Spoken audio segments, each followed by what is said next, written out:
te dit que le temps de Dieu n'est pas celui des humains, là, il faut t'asseoir et puis tu vas croire. Je vais t'expliquer l'histoire de la tante. La tante qui est là, elle s'appelle Zainab Bansé. Son papa était un très grand chef cuisinier à l'époque. Il était même le cuisinier de feu Félix Houphouët-Boigny. Donc ça veut dire que la cuisine, là, elle a hérité ça, c'est dans son sang, c'est dans ses gènes, c'est-à-dire que elle connaît, elle maîtrise. En 2024, la tante elle est sortie, elle dit qu'elle veut inscrire son nom dans le Guinness Record du monde. Elle a demandé aux Ivoiriens de la soutenir, de prier pour elle, chose qui a été faite. Le jour où elle a commencé son challenge là, à préparer sur des jours d'affilée, sans repos, sans s'arrêter, sans dormir, en tout cas, elle était motivée dans la cuisine. Tous les Ivoiriens sont sortis pour l'applaudir, pour la soutenir, pour danser, pour l'encourager. En tout cas, tout le monde était avec elle. Donc, elle a fini là. Nous tous, on a applaudi, on était contents. En janvier, février, on attendait le résultat.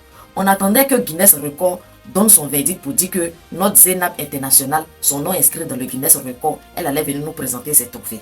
À notre grande surprise, on dit problème technique, que le comité d'organisation de Guinness World considère que toutes ces heures qu'elle a fait là, c'est divisé à 0. C'est-à-dire qu'elle a fait 0 heure. On dit, hé, qui a fait ça? On cherchait qu'est-ce qui s'est passé. Son staff est sorti pour dire que c'est un problème technique et que le caméraman, on ne sait pas, il y a des parties qui n'a pas enregistré. En tout cas, c'est rentré si c'est sorti là-bas. Nous tous, on était glissés, on était assis par terre, on était découragés. Mais la tante là, dans sa persévérance, elle n'était pas découragée. Elle dit, elle va recommencer encore. Donc, en mars-avril 2025, la tante là s'est mise encore en chéqueté. Elle dit il faut qu'elle recommence. Il faut qu'elle relève le défi parce que elle, son objectif là, c'est d'inscrire son nom dans le record Guinness World. Non, on était assis par terre. On dit, la tante elle est courageuse.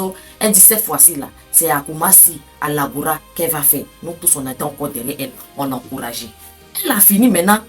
Pour la deuxième tentative, elle a fait 161 heures. C'est-à-dire qu'elle a battu même les heures de sa première tentative. On était assis, on attendait le résultat. Mai, juin, juillet, août, c'est-à-dire les mois de fil. On ne voit pas le résultat de la tante. Nous tous on a dit, hé, Zainab Bansé, ton résultat là c'est comment? Tu es dedans ou bien tu n'es pas dedans? Il faut commencer à nous dire, parce que nous les Ivoiriens là, nous, notre bouche là c'est sucré salé. C'est comment? On a assis par terre. Jusqu'en juillet 2026, où je suis en train de vous parler là. Hier, tout près là, la tante a fait photo. Wagaou, elle est sortie dans l'eau. 2 trophées. 2 trophées. La tante là nous a présenté 2 trophées. C'est-à-dire que Guinness World l'a appelé là-bas. Ceux qui donnent trophée, le comité d'organisation là, ils l'ont appelé. On dit tante, mais viens prendre ton trophée. Depuis l'on décharge, viens prendre ton trophée. C'est dans cette optique que la tante la patate d'avion. Fiou, elle est arrivée chez Guinness World Record là-bas. On lui a donné son trophée. On dit vraiment félicitations pour ta persévérance. Tu sors avec 2 trophées. 2 trophées là. C'est pas pour 2024 et puis 2025. C'est pour seulement sa deuxième tentative de 2025. Elle a réussi ça avec brio. Donc au jour d'aujourd'hui là, la tante là, elle devient la première femme d'Afrique francophone à avoir le Guinness Record World. Ça veut dire que pour l'instant là, elle est numéro 1 en Afrique francophone à avoir ce trophée là.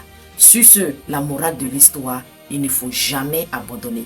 Quelles que soient tes difficultés, il faut mettre Dieu dedans. Il faut prier. Si tu es bouddhiste, il faut bien faire Bouddha là. Si tu es chrétien, il faut bien faire. Si tu es musulman, il faut bien faire les zik là. Et puis, il ne faut jamais abandonner. Il faut toujours t'armer de courage. Maintenant, si toi tu es découragé, c'est ton problème. Tu as vu la pensée, non? Actuellement, là, elle est numéro 1. N'oubliez pas de vous abonner. Que Dieu veille sur nous.